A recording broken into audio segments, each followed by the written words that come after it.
Graça e paz, irmãos e irmãs, graça e paz. Vamos juntos para mais um estudo da Palavra de Deus. Vamos nessa manhã estudar a Palavra de Deus. Estamos estudando a carta do apóstolo Paulo aos Romanos. Se você está pegando esse estudo como primeiro estudo, você não viu ainda, nós estamos no capítulo 11 hoje, mas nós temos todos os outros capítulos gravados aqui no YouTube. E você pode assistir, caso você ainda não tenha assistido ou tenha perdido algum, ok? Se você perdeu algum, você pode continuar, pode ver esse aqui, depois pode voltar lá e assistir os anteriores, amém? Sejam muito bem-vindos, vamos compartilhar, ok? Vê aí, compartilha no seu Facebook, no seu WhatsApp, chama todo mundo para estudar a Palavra de Deus, é o dia do Senhor. Vamos estudar a Palavra de Deus. Ele tem algo para nós especial hoje através dessa palavra. É crescimento, irmãos, é conhecimento da palavra, é algo que Deus vai ministrar ao nosso coração e vamos sair alimentados em nome de Jesus. Amém? Glória a Deus. Então, se você está crendo, né, que Deus vai falar com você nessa manhã, comece escrevendo aí, ó, eu creio. Em nome de Jesus, Deus vai falar comigo. Amém? Glória a Deus, glória a Deus. Vamos orar. Enquanto você vai compartilhando aí, enquanto você vai chamando a família aí para participar do estudo, vamos orar. Amém? Vamos orar. Em nome de Jesus. Pai, nós louvamos o Teu nome, te agradecemos, meu Deus, muito obrigado. Em nome de Jesus, por mais essa oportunidade de ministrar a Tua palavra. Muito obrigado pelo Teu povo que já está conectado, por aqueles que irão assistir depois também, que eles sejam abençoados também de forma tremenda, que o Teu Espírito venha falar conosco nessa manhã, em nome de Jesus. Amém e amém. Glória a Deus. Como eu disse, nós estamos no capítulo 11 do estudo de Romanos, né? Aqui, ó, capítulo 11. Então, se você não assistiu, como eu falei, depois você volta nos anteriores. Hoje o capítulo 11, você vê que a gente começou lá no capítulo 9, o capítulo 10, o capítulo 11 vai fazer assim uma espécie de fechamento, falando ainda sobre a questão dos judeus. Irmãos, por que isso é tão importante? Isso é tão importante porque isso mostra como Deus veio, como Deus se manifestou através de Jesus Cristo para salvar a humanidade. E isso veio através dos judeus. Deus usou o povo judeu. E infelizmente ainda hoje há muita falta de entendimento a respeito do papel dos judeus e a respeito do nosso papel, a respeito do que Cristo fez por todos nós, seja você judeu ou não judeu, o que Cristo fez por todos nós. Então há uma falha no entendimento e às vezes a igreja até tende a um misticismo em acreditar algumas coisas que são mito, que não representam a realidade em Cristo. Porque há uma realidade para os judeus lá no Antigo Testamento, ok? A gente vê isso em toda a velha aliança, e há uma realidade para os crentes em Cristo, que é diferente, e é muito diferente. Fica clara essa diferença ali em Atos 15, quando os apóstolos se reúnem e fazem aquele primeiro concílio ali em Jerusalém, para decidir a respeito de como os gentios iriam proceder na fé. Bom, então, nós vamos estudar o capítulo 11, e eu creio que Deus vai falar ao seu coração. Não pense você que, mas vai falar do judeu, eu já ouvi no capítulo passado, não pense que vai ser isso não. Isso vai ser crescimento, vai ser transformação para a sua vida, você vai compreender melhor o caráter de Deus, de como Deus te abençoa, como Deus te abençoou em Cristo Jesus. Amém? Então vamos lá. Romanos capítulo 11, vamos começar do versículo 1. Vamos lá? Diz assim: digo, pois, porventura rejeitou Deus o seu povo? De modo nenhum, porque também eu sou israelita, da descendência de Abraão, da tribo de Benjamim. Deus não rejeitou o seu povo que antes conheceu. Ou não sabeis o que a Escritura diz de Elias, como fala a Deus contra Israel, dizendo: Senhor, mataram os teus profetas e derribaram os teus altares, e só eu fiquei, e buscam a minha alma. Mas que lhe diz a resposta divina? Reservei para mim 7.000 homens que não dobraram os joelhos a Baal. Glória a Deus. Então, vamos lá, vamos começar a destrinchar esse texto. Lendo o capítulo 9 e o capítulo 10, pode ser que deixe a impressão de que Deus... então Deus rejeitou a Israel e Israel foi cortado e acabou.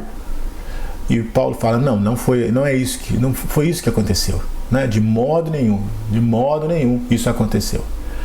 Ele fala, por quê? Porque ele também era israelita. Então como é que Paulo vai falar assim, Deus rejeitou o povo judeu? Não. Embora eles tenham rejeitado a Cristo, muitos judeus na época de Jesus creram. Os apóstolos eram judeus. Muitos judeus creram. Mas os líderes do povo, os principais, esses rejeitaram a Cristo. E aí ele fala, Paulo fala, né? Eu sou israelita, eu sou filho de Abraão, descendência de Abraão, eu sou da tribo de Benjamim, ele fala isso no texto, né? Deus não rejeitou o seu povo que antes conheceu. Não, Deus não rejeitou. Aí ele fala, ou não sabeis o que a Escritura diz? Ele cita lá a situação de Elias, né? Quando Elias está na caverna, e Deus pergunta, o que você está fazendo aí, Elias? O que houve? O que você está fazendo aí? E Elias fala assim, mataram os teus profetas, derrubaram os teus altares, e só eu fiquei. Ele está falando de quem, irmãos? Ele está falando de quem? Ele está falando do povo de Israel.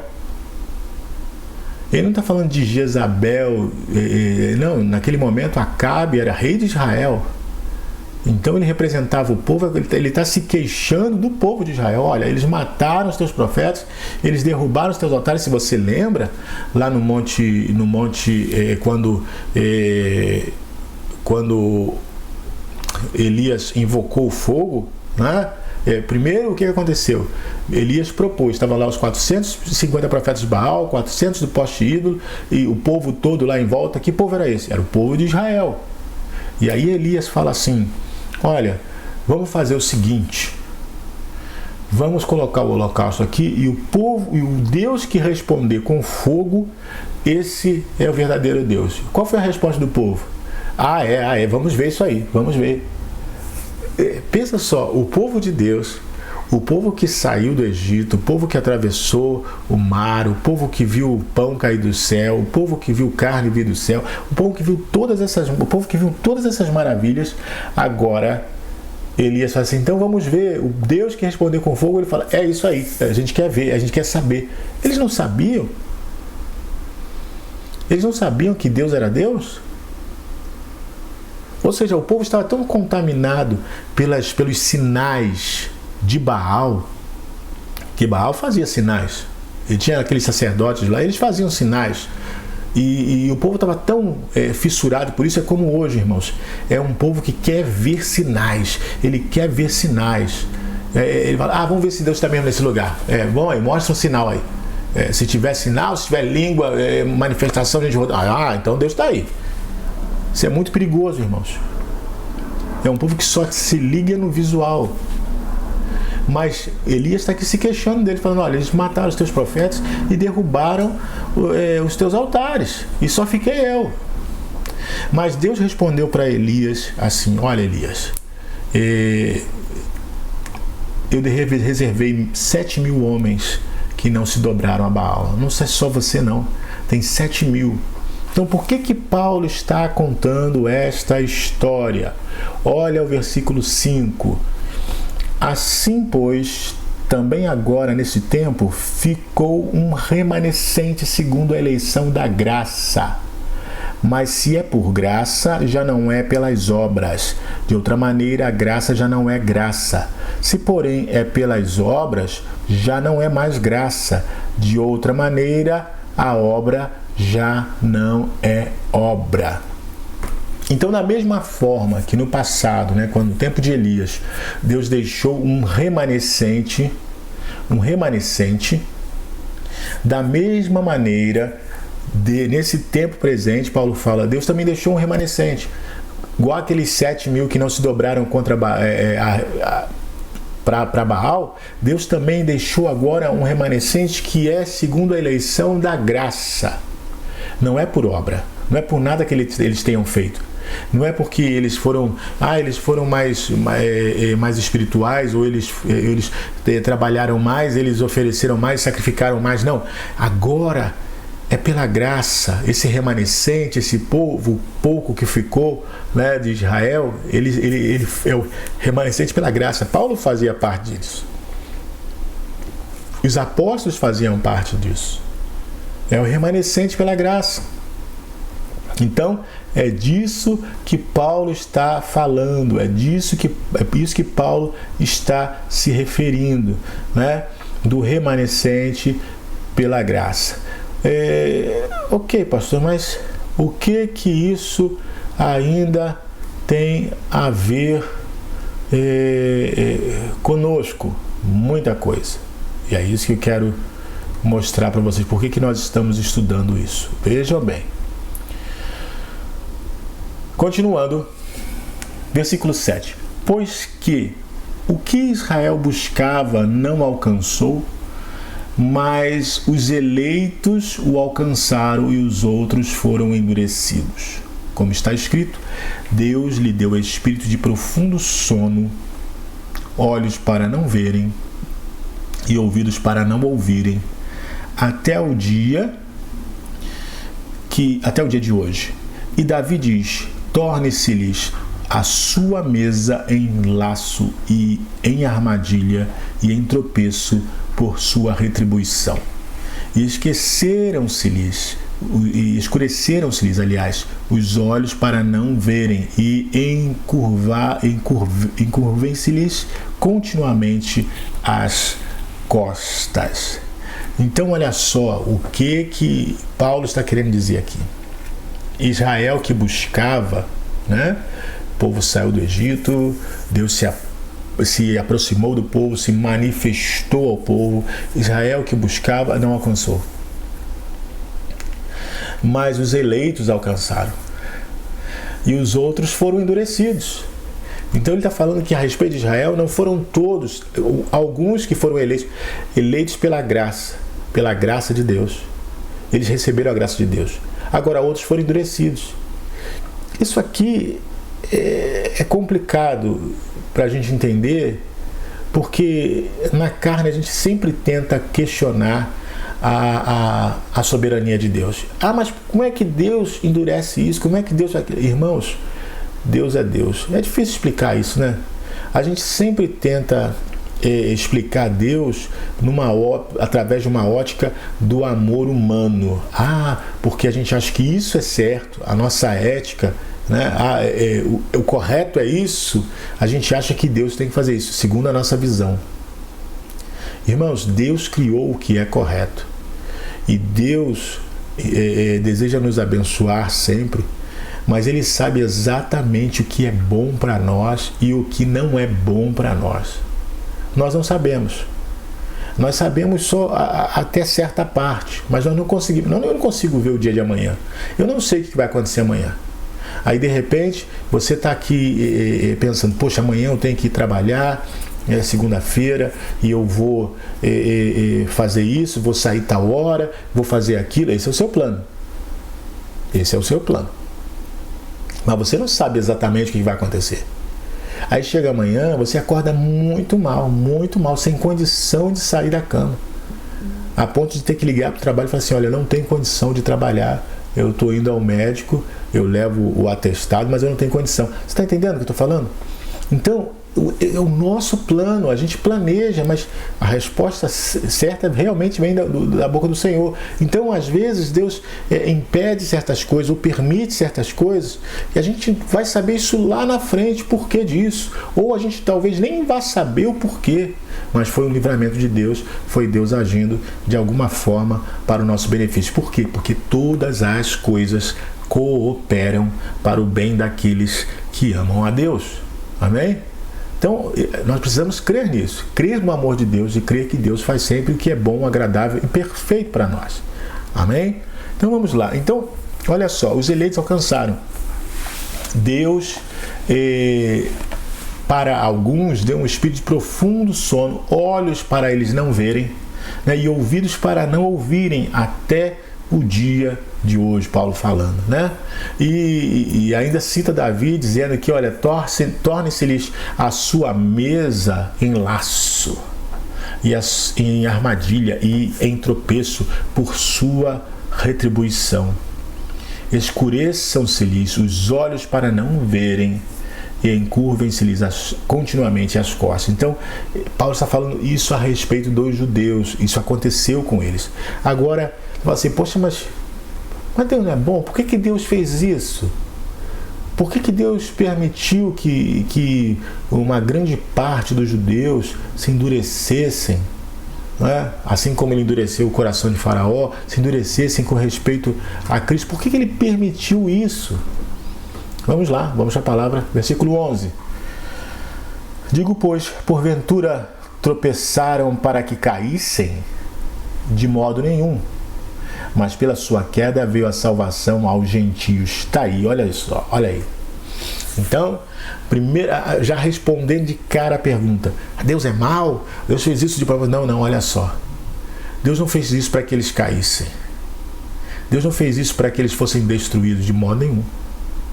Mas pela queda deles, pela rejeição deles, pelo endurecimento deles, veio o quê? Veio a salvação para os gentios. Para aqueles que talvez não saibam, estão vendo esse estudo, não sabem o que é gentio. Gentio é todo aquele que não é judeu. Então, a princípio, no Antigo Testamento, os judeus tinham a ideia de que Deus era Deus de Israel. E ponto final. Até chegar à conclusão de que Deus não é Deus de Israel, Deus é Deus de toda a terra. Porém, com respeito à salvação, aquilo que é de Deus, eles pensaram, é nosso. Mas Deus permitiu que eles tropeçassem para que a salvação chegasse ao... Eles não entenderam que era para todo mundo.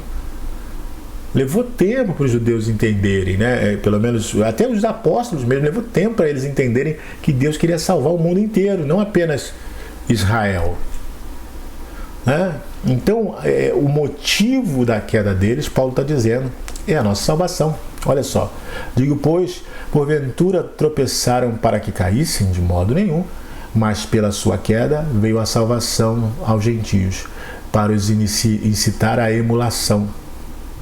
E se a sua queda é a riqueza do mundo e a sua diminuição a riqueza dos gentios, quanto mais a sua plenitude.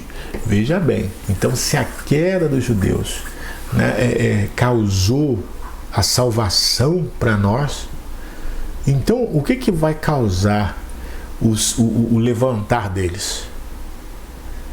Você está entendendo, irmãos?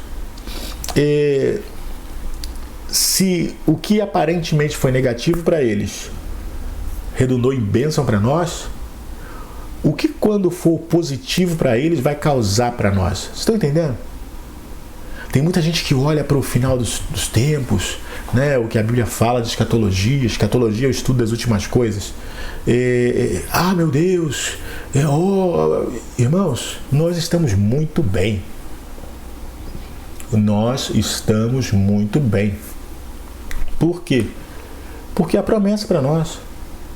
Jesus fala, não se turbe o vosso coração. João 14, crede em Deus, crede também em mim. Na casa de meu pai há muitas moradas. Se assim não fosse, eu já teria dito a vocês. Eu vou preparar lugar para vocês. E quando eu voltar, quando eu terminar de preparar e voltar, vou levar vocês para que aonde eu estiver, vocês estejam também. Nós estamos bem. Mas o mundo não. O mundo não está bem. O mundo vive uma situação preocupante. Mas nós estamos bem. Nós que estamos em Cristo. Está entendendo? É simples. É simples a questão. Então veja bem, vamos continuar lendo. a sua queda, a riqueza do mundo, e a sua diminuição, a riqueza dos gentios, quanto mais a sua plenitude. Porque convosco falo, gentios, que enquanto for apóstolo dos gentios, exalto o meu ministério, para ver se de alguma maneira posso incitar a emulação os da minha carne e salvar alguns deles. Olha o que Paulo fala. Eu sou apóstolo dos gentios. E diante dos judeus, né? Ele está falando assim, diante dos judeus eu exalto meu ministério. Esse ministério é maravilhoso. Para quê? Para de alguma maneira causar um ciúme neles, para ver se de alguma forma eu posso salvar algum deles. Estratégia interessante, né? Já reparou que muitos crentes costumam falar muito mal das suas igrejas? Em casa, na rua, para os outros. Tem crente que conversa com o outro assim, eu tô lá, mas eu não tô gostando não. Qualquer coisa eu meto o pé. Porque, o pastor de lá é muito folgado. Tá sempre reclamando da igreja. E aí reclama da igreja.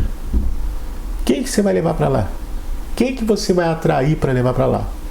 Paulo fala assim, não, eu vou falar, o meu ministério é maravilhoso. Os irmãos são abençoados. Olha que coisa maravilhosa, que tremendo, Todo mundo vai falar, eu quero conhecer essa gente, eu quero ir lá ver como é que é esse ministério. Irmãos, temos que começar a aprender a falar bem das coisas, e nós vamos ver como as coisas vão mudar. Aleluia. Então veja bem, eu faço isso, né, Paulo falando no último versículo aqui, versículo 14, para incitar a emulação da minha carne, os judeus, né, para salvar alguns deles. Essa é a minha intenção, né? Criar um ciúme aí para que eles se salvem. O versículo 15, vamos lá. Porque se a sua rejeição é a reconciliação do mundo, qual será a sua admissão, senão a vida dentre os mortos? E se as primícias são santas, também a massa o é. Se a raiz é santa, também os ramos o são. Então veja só, Paulo crê em algo. Irmãos, essa visão de Paulo é uma visão, só pode ser uma visão de Deus. Para ele enxergar isso, Deus revelou isso para ele. Porque isso não é uma visão humana, não é Paulo ficou matutando lá e pensou nisso. Não. Deus revelou isso para ele. Olha, a rejeição de Israel resultou na reconciliação do mundo. E a sua admissão, ou seja, quando eles forem aceitos, né? Mas quando vai acontecer isso? Nós vamos chegar lá. Quando vai ser isso? Mas calma que nós vamos chegar lá. O resultado vai ser a vida dentre os mortos, ressurreição. Isso vai ser o resultado. E aí ele fala, se as primícias são santas, também a massa o é. Se a raiz é santa, também os ramos o são. Ele está falando, olha, os remanescentes, pela graça, são santos. Deus vai salvar Israel. Deus vai salvar Israel. E aí, o que é que isso tem a ver comigo, pastor? O que é que isso tem a ver comigo? Vamos lá, vamos ver agora. E se alguns dos ramos foram quebrados, e tu, sendo zambujeiro, foste enxertado em lugar deles, e feito participante da raiz e da seiva da oliveira, não te glories contra os ramos, e se contra eles te gloriares, não és tu o que sustenta a raiz, mas a raiz a ti. Até aqui, olha só. Você lembra lá no início do estudo, se você que está acompanhando desde o início, eu disse que a situação da igreja de Roma era a seguinte.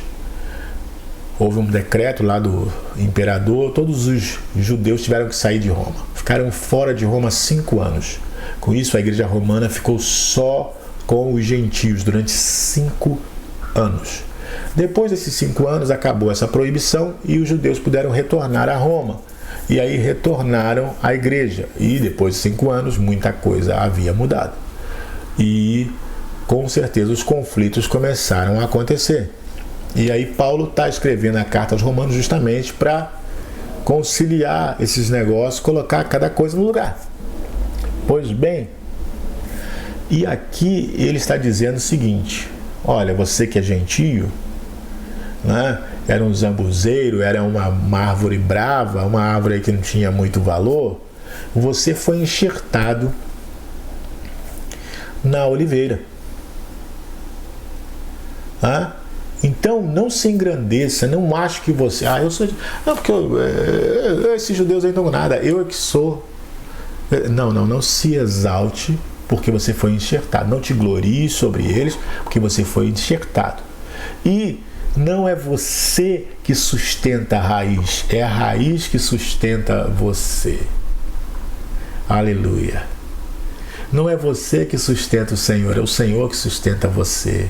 É por isso, sabe, que aquela arrogância de falar, Deus só vai agir, porque eu que sou o homem de Deus e vou impor as mãos, porque eu que faço, é a raiz que sustenta você.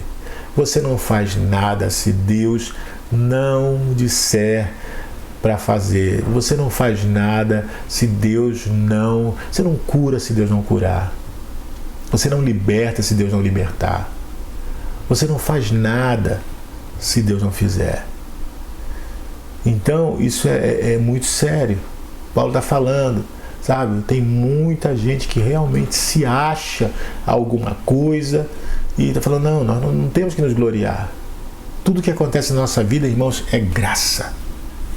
É graça. É a graça de Deus. É a misericórdia de Deus. É a boa vontade de Deus. Deus decidiu nos abençoar, Deus decidiu estar conosco, Ele decidiu nos salvar. Então não tem por que se gloriar. Continuando, olha só. Dirás, pois, os ramos foram quebrados para que eu fosse enxertado. Está bem. Pela sua incredulidade foram quebrados. E tu estás em pé pela fé. Então não te ensoberbeças, mas teme. Pela fé. Irmãos, o que nós temos pela fé, nós recebemos o que nós recebemos de Deus. Nós não temos mérito nenhum.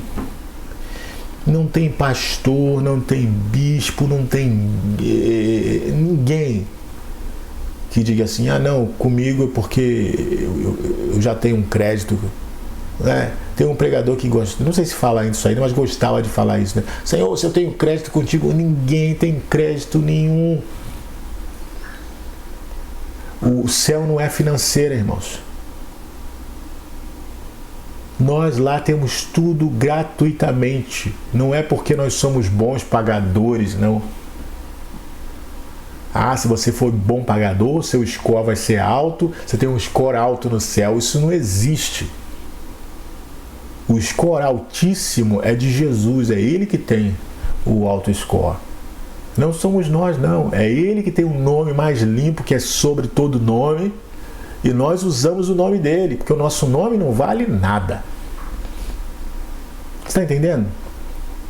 O nosso nome não vale nada. Então essa história de que se eu tenho crédito contigo, não cai nessa, não.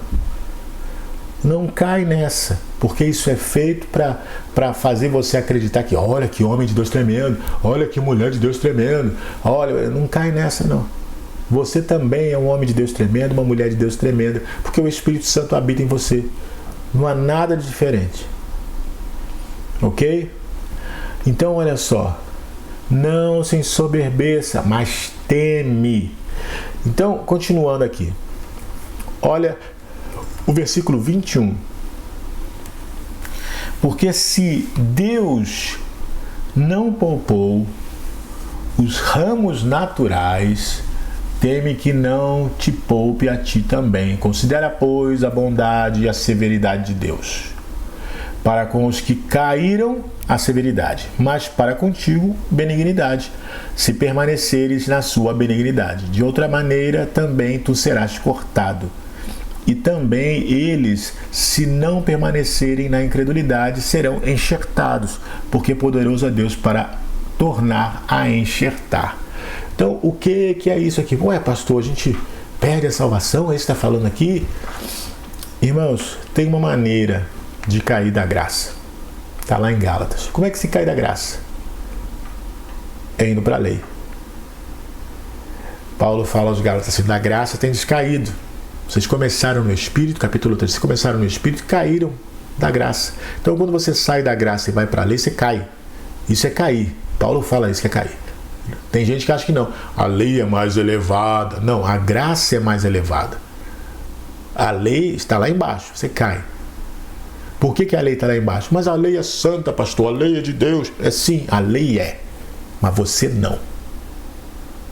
Nem eu. Então, toda vez que a gente vai para a lei, a gente cai. Porque o nosso score é muito baixo. O nosso crédito é baixíssimo. E não tem como aumentar na lei. Todos pecaram. Não há um justo sequer. É isso que é dito pela lei. Agora, na graça, nós não estamos na nossa própria performance. Nós não estamos na nossa própria habilidade. Nós estamos na habilidade, na performance, no score daquele que nos chamou das trevas para a sua maravilhosa luz, Jesus Cristo. Aleluia. Isso não é maravilhoso? Isso é maravilhoso. Então, ele fala aqui, considera, pois, duas coisas. Considera a bondade e a severidade de Deus. Né? Severidade para aqueles que caíram e bondade para contigo. Porque você não merecia nada, mas Deus foi bondoso para com você. Aleluia. Agora, a bondade se você permanecer na benignidade dele. Porque, de outra maneira também, você vai ser cortado. Como é que você é cortado? É quando você começa a acreditar que é você que faz chover. É você que faz chover, é você que faz as coisas acontecerem. Se você não estiver, a coisa não vai acontecer, porque a unção está sobre você, você é que manda. Quando você começa a fazer isso, você caiu. Agora, Paulo conclui dizendo, eles caíram por causa da incredulidade. E podem ser enxertados também, porque é Deus poderoso para enxertar. Enxertou a mim e a você, pode enxertar qualquer um que creia. Qualquer um que creia. Aleluia. Irmãos, isso não é uma escola dominical simples, isso é um seminário. Isso é um estudo profundo das Escrituras. Se alguém está entendendo isso aí, diz aí amém, porque isso é um estudo profundo. Certo? Eu sei que muita gente gosta de palavras devocionais. Deus vai abençoar, Deus vai fortalecer. Amém, eu também prego pelas palavras devocionais, mas isso aqui é conteúdo forte, é caldo grosso, né? Alimento sólido, é coisa forte para firmar e fortalecer. Ok? Então vamos lá, versículo 24. Nós estamos quase terminando. Versículo 24.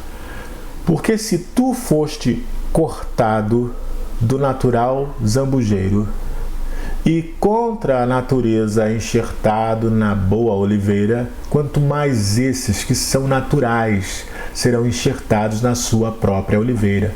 Porque não quero, irmãos, que ignoreis este segredo, para que não presumais de vós mesmos, que o endurecimento veio em parte sobre Israel, até que a plenitude dos gentios haja entrado. Então veja bem, Deus usou o povo, está usando o povo de Israel, até que a plenitude dos gentios, a plenitude de nós, irmãos, que não tínhamos nada aqui, não somos judeus, não temos coisa nenhuma, para que a plenitude de nós seja salvo.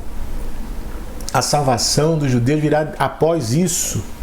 Então Deus está fazendo isso, isso é profético, isso tem a ver com o estudo das últimas coisas, escatológico. Então veja bem, e assim todo Israel será salvo, como está escrito, de Sião virá o libertador e desviará de Jacó as impiedades. E esta será a minha aliança com eles quando eu tirar os seus pecados, assim que quanto ao Evangelho são inimigos por causa de vós, mas quanto à eleição, amados por causa dos pais. Isso, eu ia precisar de outra escola dominical só para falar disso. Então, veja bem, é interessante essa expressão que Paulo pega aqui do Antigo Testamento e cita aqui, quando eu tirar os pecados deles. É isso que Deus faz. Ele perdoou, ele não simplesmente perdoou, ele tirou os pecados. Ele tira os pecados.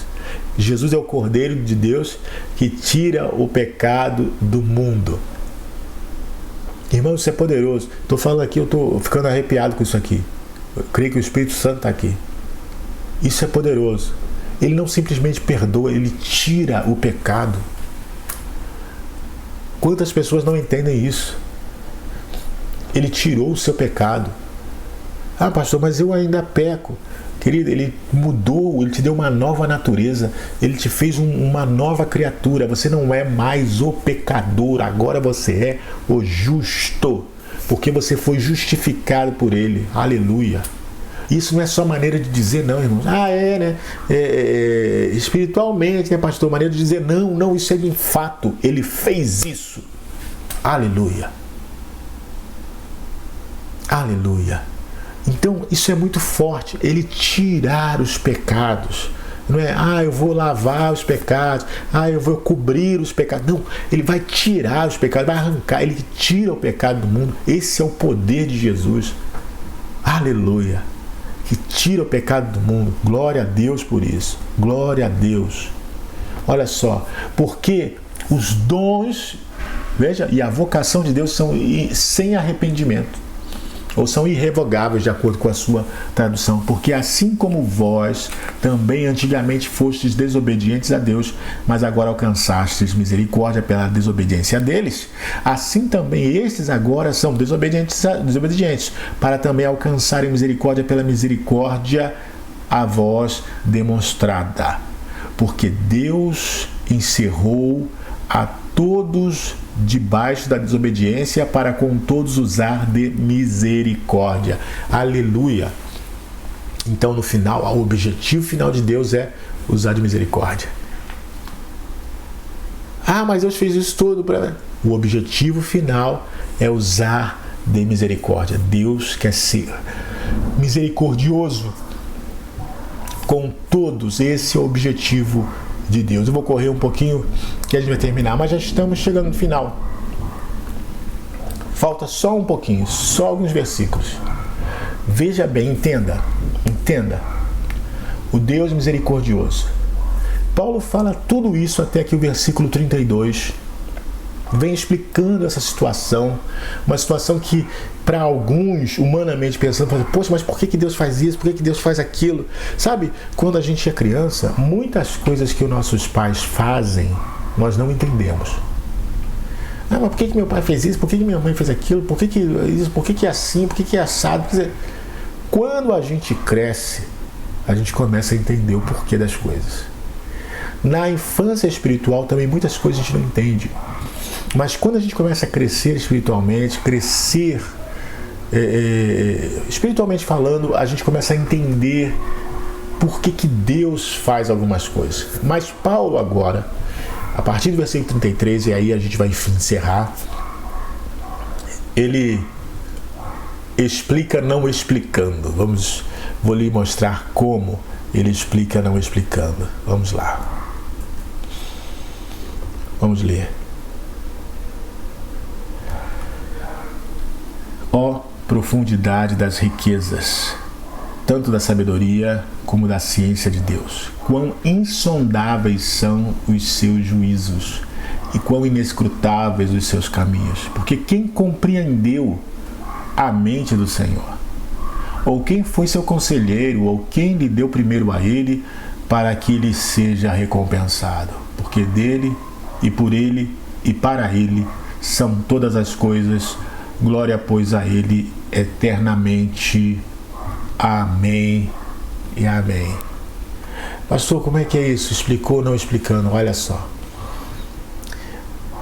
Capítulo 9, capítulo 10, capítulo 11, Paulo falou de coisas que são difíceis para a nossa compreensão, porque nós não temos a visão do todo. A gente tem a visão de um pedacinho do quadro. Deus tem a visão do quadro todo. do quadro todo, atrás do quadro, por baixo do quadro, por cima do quadro. Ele tem a visão geral e total. E Paulo está dizendo isso, olha, muitas coisas a gente não compreende por que Deus faz, por que Deus fez, por que Deus está fazendo dessa forma e não de outra. Por que Deus simplesmente não salva todo mundo assim, todo mundo salva? Por que Deus não faz isso? A gente não compreende essas coisas. E aí ele coloca esse cântico de adoração, esse hino de adoração de Romanos 11, 33 a 36, dizendo, ó profundidade das riquezas, tanto da sabedoria, como do conhecimento da ciência de Deus. Ele diz, quão insondáveis, não dá para sondar, não dá para saber, são os seus juízos. Por que ele decide? Por que ele decide fazer isso? Porque isso é insondável. Quão inescrutável é o seu caminho, a gente não tem como trilhar e falar assim, olha, ele faz aqui. Sabe, algumas pessoas às vezes se arvoram assim, porque Deus age assim, porque Deus só age assado. Deus... São inescrutáveis os seus caminhos. Quem conheceu a mente, quem compreendeu a mente do Senhor e quem deu a Ele primeiro para que Ele seja recompensado? Quem foi seu conselheiro? Paulo está falando isso. Irmãos, isso é um hino de humildade. Eu não compreendo a mente do Senhor. Eu não sei por que Ele decide fazer isso, por que Ele decide fazer aquilo. Eu não sei por que Deus decide contar os cabelos da minha cabeça. Até os cabelos da vossa cabeça estão contados. Eu não sei por quê. Eu não sei por que Ele se importa conosco, sendo quem Ele é, tendo tudo que tem, e nós não somos nada, estamos constantemente nos afastando dEle, estamos constantemente nos aborrecendo com Ele, estamos sempre nos queixando dEle. Mesmo que a gente não fale, mas a gente queixa na cabeça, o nosso coração fica ressentido, mesmo que a gente não abra a boca, a gente fala, poxa Deus, por que está fazendo isso? A gente está sempre assim. Mas mesmo assim, mesmo conhecendo a gente por dentro, por tudo aquilo que nem sua mãe sabe, nem seu pai sabe, nem sua esposa sabe, nem seu marido sabe, nem seu filho, ninguém sabe, só você sabe, Deus sabe, e Ele continua te amando do mesmo jeito e te abençoando. Para os outros você pode parecer um homem, uma mulher de Deus maravilhoso, que coisa tremenda, mas Deus sabe que não é nada disso, que você é por dentro, e Ele continua te amando e te abençoando. E Paulo fala, ó profundidade das riquezas, da sabedoria e do conhecimento de Deus. Por que Deus faz assim? Não sei. A gente fala assim, é porque Deus ama. Isso é uma resposta ainda muito fraca. É claro que Ele ama, mas a gente não sabe exatamente a dimensão, a profundidade, a largura, o comprimento do amor de Deus. A gente não tem essa dimensão, porque é algo muito maior do que a gente possa compreender e explicar. Aleluia, aleluia, glória a Deus. Eu quero orar com você. Esse estudo durou um pouquinho mais, mas eu creio que é bênção para a sua vida. Eu creio que você vai sair daqui fortalecido, restaurado.